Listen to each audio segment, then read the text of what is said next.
Everyone, welcome back to our channel. This is Ansh. आज के video में हम डिस्कस करेंगे कि CFA लेवल 3 का एग्जाम स्ट्रक्चर क्या होता है, कैसे अटेम्प्ट करना चाहिए क्वेश्चंस, कितने घंटे का होता है and so many more things. So stay tuned till the end of this video. Let's get right to it. सबसे पहले तो CFA लेवल 3 का जो एग्जाम होता है that is of 4 hours and 24 minutes। इसको दो इक्वल सेक्शंस में ये लोग डिवाइड करते हैं। 2 hours and 12 minutes का दो सेक्शंस होता है एंड आपको बीच में एक ऑप्शनल ब्रेक भी मिलता है। अब CFA लेवल 3 जो होता है, अनलाइक CFA लेवल 1 and 2, इसमें MCQ ही नहीं बट एक ऐसे पोर्शन भी होता है। तो दो टाइप के क्वेश्चंस होते हैं CFA लेवल 3 में। एक तो आइटम सेट्स होते हैं जिसपे बेसिकली आपको एक इन्फॉर्मेशन दी होती है, उसके बेसिस पे आपको MCQ सॉल्व करने होते हैं।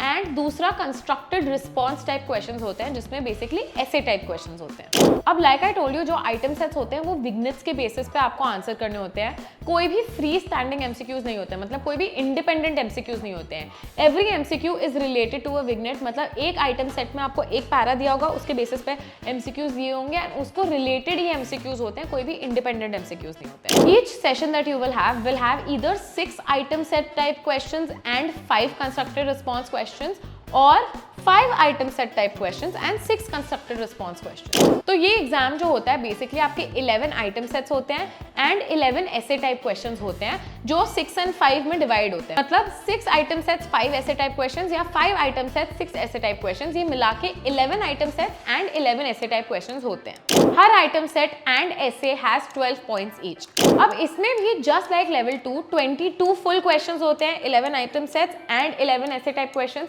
ये मिला के 22 क्वेश्चंस होते हैं, लेकिन सिर्फ 20 ही टेस्ट होते हैं। 2 क्वेश्चंस आपके ऐसे होते हैं जो टेस्टर्स होते हैं, जो CFA इंस्टीट्यूट बेसिकली टेस्ट करने के लिए डालता है, उस पे वो आपको स्कोर नहीं करता है। रिमेनिंग 20 क्वेश्चंस जो होते हैं उस पे आपको एक स्कोर जनरेट होता है, उसके पॉइंट्स कैलकुलेट होते हैं एंड बाद में आपको एक फाइनल स्कोर मिलता है। लाइक CFA लेवल 2, यहाँ पे भी एवरी क्वेश्चन के सामने आपको क्या टॉपिक है एंड कितने पॉइंट्स का वो क्वेश्चन है वो डिनोट कर दिया जाए। Now let's move on to the constructive responses और the essay type question. Every constructive response और essay type question basically will have a question and नीचे टेक्स्ट बॉक्स होगा, आपको अपना आंसर टाइप इन करना होगा। हर क्वेश्चन में आपका जो भी कमांड वर्ड्स हैं वो बोल्ड कर दिए जाएंगे, जिससे इंडिकेट ये हो जाता है आपको क्या करना है उस क्वेश्चन में। जैसे explain with 2 reasons, give reasoning, right the following, जो भी कमांड वर्ड्स होंगे, मतलब बेसिकली जो भी आपका एक्शनेबल होगा वो बोल्ड करके आपको बता देंगे एंड नीचे टेक्स्ट बॉक्स दिया रहेगा, उसमें आपको अपना आंसर टाइप इन करना पड़ेगा। जहां पे भी आपको मल्टीपल पॉइंट्स या मल्टीपल आंसर्स देने बोले होंगे, उसके साथ आपको एक नोट में इंस्ट्रक्शंस भी देंगे कि अलग अलग पैराग्राफ्स में लिखो, बुलेट पॉइंट्स में लिखो, जो भी उनको जैसा फॉर्मेट चाहिए वो आपको नोट में मेंशन किया होगा, तो उसी फॉर्मेट के हिसाब से अपना आंसर लिखना। सपोज आपको उन्होंने दिया है कि give 2 examples of so and so thing, तो 2 एग्जाम्पल्स के साथ वो आपको एक नोट भी देंगे कि 2 examples should be in different paragraphs, they should have bullet points, तो उनके इंस्ट्रक्शंस प्लीज फॉलो कर लेना। द नेक्स्ट थिंग इज, जितने रिस्पॉन्सेज उन्होंने मांगे हैं उतने ही रिस्पॉन्सेज देना। एक्स्ट्रा रिस्पॉन्सेज दोगे तो वो इवैल्यूएट नहीं किए जाएंगे। सपोज उन्होंने 2 एग्जाम्पल्स मांगे और आपने 6 एग्जाम्पल दे दिए, they will evaluate only the first 2 responses।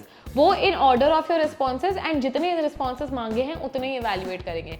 3, 4, 5, 6 जो 4 एक्स्ट्रा रिस्पॉन्सेज आपने दिए हैं वो कंसिडर नहीं किए जाएंगे। सपोज आपका फर्स्ट एंड सेकंड रिस्पॉन्स जो है उसमें से एक रिस्पॉन्स गलत है एंड थर्ड रिस्पॉन्स सही है, तो भी आपका थर्ड रिस्पॉन्स कंसिडर नहीं किया जाएगा। So make sure you right the best points first. Okay, another thing, जो टेक्स्ट बॉक्स होता है उसमें आप वर्ड्स भी लिख सकते हो, नंबर्स भी लिख सकते हो। अगर आपको कोई कैलकुलेशन बेस्ड क्वेश्चन आता है, कभी कभी वो सिर्फ आपसे वो फाइनल आंसर रिक्वायर करते हैं, तो अगर आपने वो नंबर भी इनपुट कर दिया, you might be able to earn full credit based off just that number. कभी कभी जो होता है unless they mention formulas and explanations required नहीं होते हैं, but of course it is best अगर आप फॉर्मूला एंड एक्सप्लेनेशन भी उसके नीचे लिख लो on how you got that number to be on the safe side. Although they say that the number is sufficient to get full credit, but to be safe you can also mention the formula and you can also mention a small description. अच्छा, और एक चीज, ऐसे type question में भी कभी कभी वो लोग MCQ फॉर्मेट यूज कर सकते हैं, और ये भी जरूरी नहीं है कि उसमें 3 ही ऑप्शन हो। 3 से कम या ज़्यादा ऑप्शंस भी हो सकते हैं, MCQ पोर्शन भी यूज़ कर सकते हैं, ऐसे में वो देख के डर मत जाना, इट इज स्टिल एन ऐसे टाइप क्वेश्चन, बट हो सकता है वो लोग MCQ फॉर्मेट भी यूज़ कर लें। Also the last point, each essay type question may have variable items and उन वेरिएबल आइटम्स के कितने पॉइंट्स है वो डिस्क्लोज नहीं होगा, सिर्फ एक total number of points disclose होगा। So this was all about the essay. अगर हम आइटम सेट्स की बात कर ले तो मैंने आपको बताया था कि 11 आइटम सेट्स होते हैं for MCQ questions. Her item set के लिए 4 MCQs होते हैं, सो टोटल 44 MCQs होते हैं। 11 आइटम सेट्स, 4 MCQs ईच, तो 44 MCQs हो जाते हैं। Every MCQ is worth 3 points, so total एक item set is worth 12 points. So this was all of the details about the CFA level 3 exam structure in detail. सब कुछ हमने discuss कर लिया about the CFA level 3 exams. अगर आप एक CFA level 3 candidate हैं, all the best for your examinations. अगर ये वीडियो आपको पसंद आया हो तो लाइक ज़रूर कर देना ये वीडियो को। अगर आपको लगता है किसी और के लिए हेल्पफुल होगा तो शेयर भी कर देना। Before I end this video, please do also subscribe to our channel and I will see you in the next one.